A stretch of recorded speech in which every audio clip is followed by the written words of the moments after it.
On the morning of August 14th, 2005, the skies above Athens had a ghostly visitor. 10 kilometers above the city, a passenger plane was circling in complete radio silence. Nobody had spoken to the aircraft for over 2 hours. Fearing a terrorist attack on the city, the Greek military scrambled fighter jets to intercept the aircraft.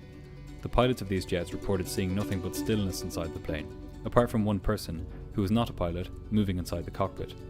Then, the plane banked to one side and started descending towards the ground. Minutes later, it crashed into the hills just north of Athens, killing all 121 passengers and crew. What could have caused such an unusual series of events, and were similar accidents likely to happen in the future?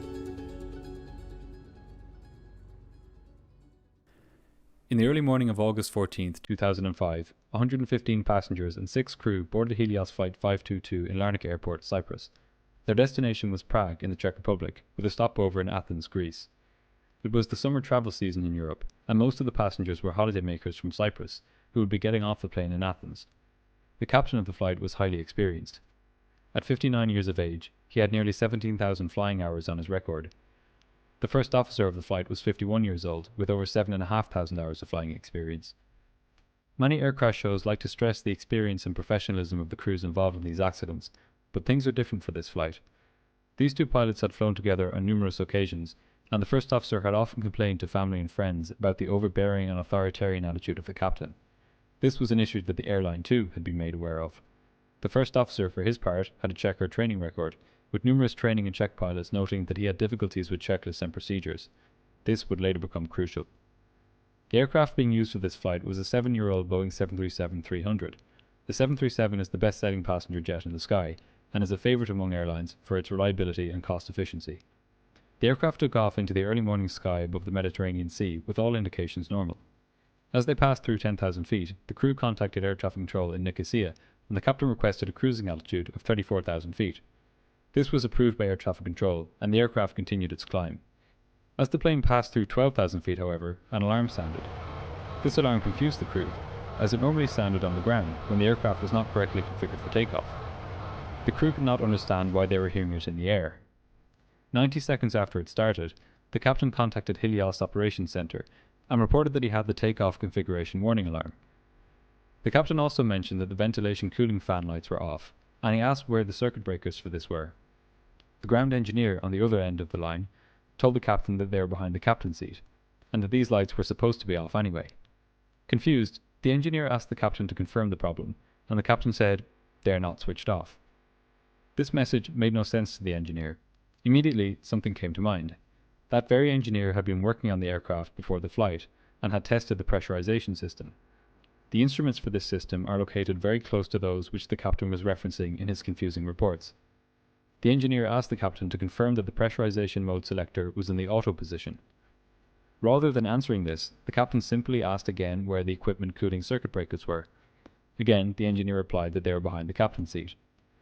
As this conversation took place, the passenger's oxygen mask had dropped. Shortly afterwards, Helios Ground Operations Dispatch called the flight crew, but there was no response. The aircraft leveled off at 34,000 feet, and no further attempts to contact the aircraft were successful. Helios Operations called Nicosia Air Traffic Control and asked the controller to contact the flight. For 4 minutes, the controller tried to contact the flight, but no response was received. The controller then asked another aircraft if they were able to get through to the plane, but they too were unable. The aircraft entered Greek airspace without contacting Athens Air Traffic Control, and continued on its flight plan route. Just in case, Nicosia Air Traffic Control contacted the plane on an emergency frequency, but still received no reply. The controller contacted Athens Control and asked, "Did Helios call you?" The Athens controller answered, "Not yet." Aware of the possibility that the aircraft may simply be experiencing issues transmitting on the radio, the Athens controller issued the aircraft a descent clearance. There was no response from the aircraft, and it made no attempt to descend. More than 20 further attempts to contact the aircraft were made, both on emergency frequency and through other nearby aircraft, but all were unsuccessful. Athens Air Traffic Control contacted the Greek Air Force at 7:15, and they scrambled 2 F-16 fighter jets to intercept the aircraft. By this time, the plane, flying on autopilot, had followed its flight path all the way to Athens Airport and along the missed approach route while flying at 34,000 feet. At 7:37 a.m, the plane entered the holding pattern at the KEA VOR. During its 6th holding pattern, the plane was intercepted by the fighter jets. At 8:30 in the morning, the pilot of one of the F-16s reported that the captain's seat was vacant and that the first officer's seat was occupied by somebody who was slumped over the controls. They also reported seeing passengers sitting motionless inside the passenger cabin, with oxygen masks against their faces. Inside the cabin was dark, but they could make out the silhouettes of the oxygen hoses and masks against the daylight shining in through the windows on the other side of the cabin. While the plane was in its 10th round of the holding pattern, one of the F-16 pilots observed a person wearing a light blue shirt and a dark vest enter the cockpit and sit down in the captain's seat. This person put on a set of headphones and appeared to place his hands on the panel directly in front of him. Seconds later, the left engine flamed out. The aircraft turned steeply to the left and began descending. The F-16 pilot tried to attract the attention of the person in the captain's seat, but was unsuccessful. The F-16s followed at a distance as the plane continued its descending left-hand turn. When the 737 was at about 7,000 feet, the person in the captain's seat finally acknowledged the presence of the F-16s and made a hand motion. The F-16 pilot responded with a hand signal for the person to follow him on down towards the airport. The person in the captain's seat pointed downwards, but did not follow the F-16.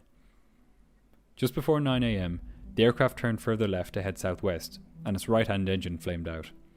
The aircraft continued to descend rapidly, and roughly 4 minutes later, it collided with the hills just northwest of Athens.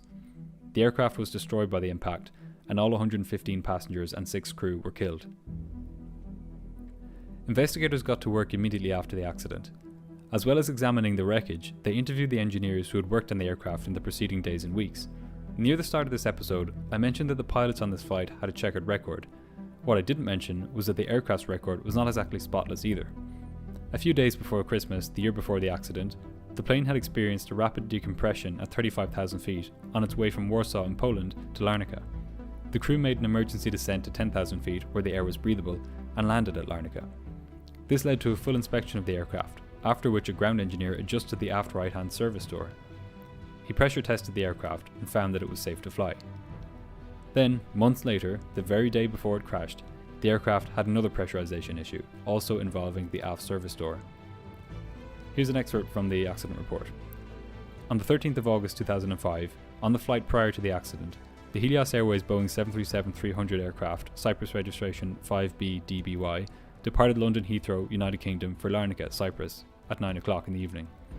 The aircraft landed at Larnaca at 1:25 a.m. on the 14th of August 2005. During the flight, the cabin crew noted a problem with the right aft service door. The cabin crew made an entry in the aircraft cabin defect log that aft service door seal around the door freezes and hard bangs are heard during flight.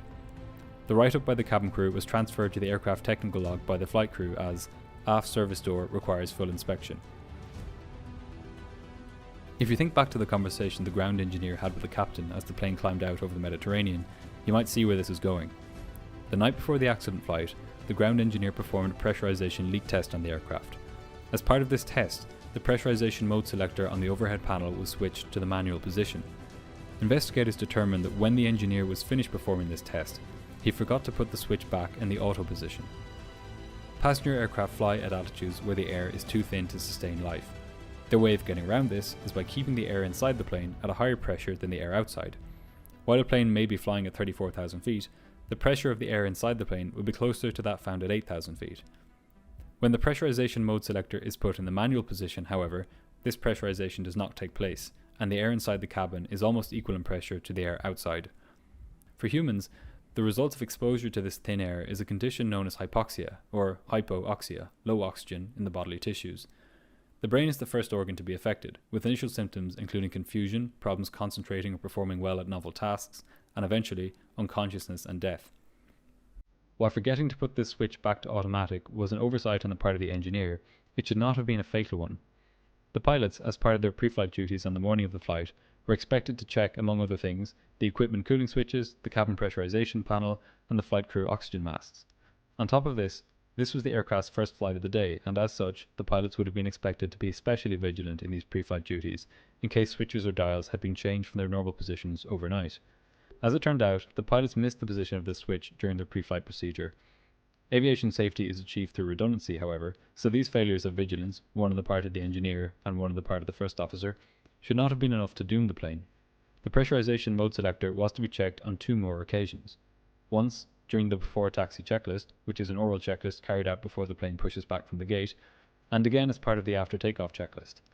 Thus, the pilots had 3 opportunities to notice that the pressurization mode selector had been set to manual. They missed each of these opportunities. The pilots had another opportunity to notice the problem as they passed through 12,000 feet, when the cabin altitude warning sounded.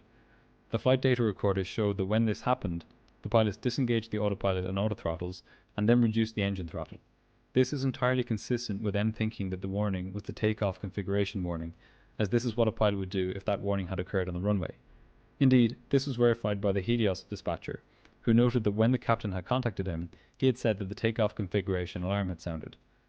The Accident Investigation Board concluded that this confusion likely occurred because in the course of his or her career, a pilot was generally only likely to hear this alarm when it referred to a takeoff configuration error, and never when it had to do with cabin altitude.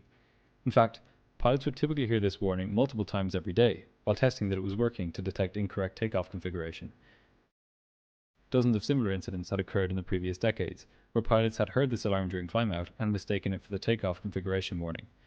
In those cases, other factors, such as the flight attendants notifying the pilots of the situation in the cabin, generally meant that they ended more positively than was the case in this event. The Air Accident Investigation Board also considered that the stress caused by the sounding of a serious alarm at an unexpected stage of the flight may have caused the pilots to fall back on an automatic reaction, namely reducing engine thrust, rather than trying to troubleshoot the problem first. Yet another chance to identify the problem happened when the passenger oxygen mask automatically dropped. When this happened, another light on the overhead panel illuminated, which read "Pass Oxy On" or "Passenger Oxygen On". This additional warning light went unnoticed, and investigators were unable to determine whether this is because the flight crew were already beginning to experience the initial symptoms of hypoxia. It is one of the ironies of hypoxia that its presence is the very thing that makes it hard to detect.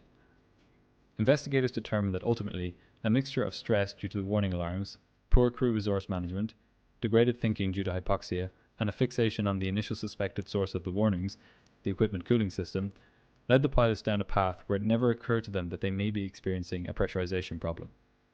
6 minutes after the captain first contacted the Helios Operations Center, as the aircraft passed through 28,900 feet, communications from the aircraft ceased.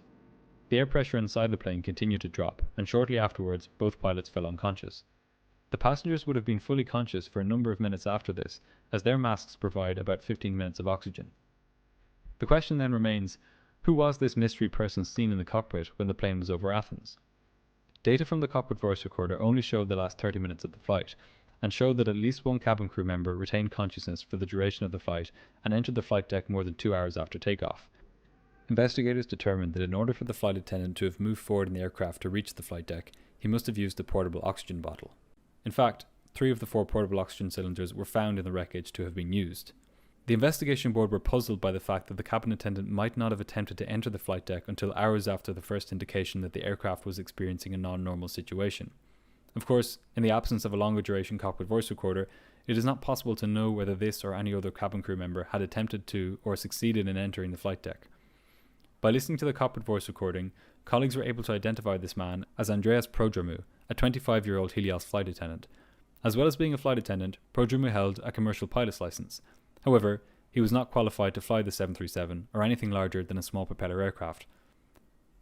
Horrifyingly, the cockpit voice recorder revealed that Prodromou had made several mayday calls after the first engine failed, but perhaps because of stress or hypoxia, he had not pressed the transmit button as he made these calls.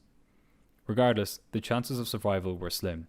While the aircraft was still well within flying distance of Athens airport when Prodromou entered the cockpit, the investigation board determined that his flying experience was insufficient for him to gain control of the aircraft and make a landing, especially considering the extreme stress he would have been under and also potential hypoxia. Even if he had managed to land the plane in Athens, none of the other passengers or crew members would have survived.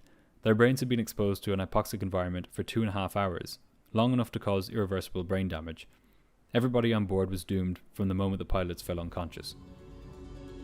In response to this accident, and to dozens of similar close calls in the years leading up to it, the final report made a number of safety recommendations so that this crash was the last of its kind. The safety board recommended that Boeing emphasize flight crew training and awareness in relation to A. the importance of verifying the bleed and pack system configuration after takeoff, and B. the understanding and recognition of the differences between cabin altitude and takeoff configuration warnings. They also recommended that Boeing clarify the maintenance procedure for the cabin pressure leakage test and include an explicit instruction for the pressure mode selector to be placed in the auto position when the test is finished. Another recommendation was made to Boeing to reconsider the design of the cabin pressure control system controls and indicators so as better to attract and retain the flight crew's attention when the pressurization mode selector position is in the manual position. At the time of the crash, only a green light indicating manual was illuminated. They made a further recommendation that all airlines are required to amend cabin crew procedures so that when the oxygen masks deploy in the cabin due to insufficient cabin pressure and the aircraft does not level off or start a descent, the cabin crew members situated closest to the flight deck must be required to immediately notify the flight crew of the oxygen mask deployment and to confirm that the flight crew have donned their oxygen masks. They also recommended that aircraft manufacturers are required to install in newly manufactured aircraft and on a retrofit basis in older aircraft a visual and/or oral warning alert when the cabin altitude exceeds 10,000 feet. Finally, the board recommended that practical hypoxia training become a mandatory part of flight crew and cabin crew training. These recommendations were gradually implemented by the airline industry, and since the crash of Helios 522, there has been a significant reduction in pressurization-related problems on passenger aircraft. Since this accident, not a single passenger jet has crashed for similar reasons.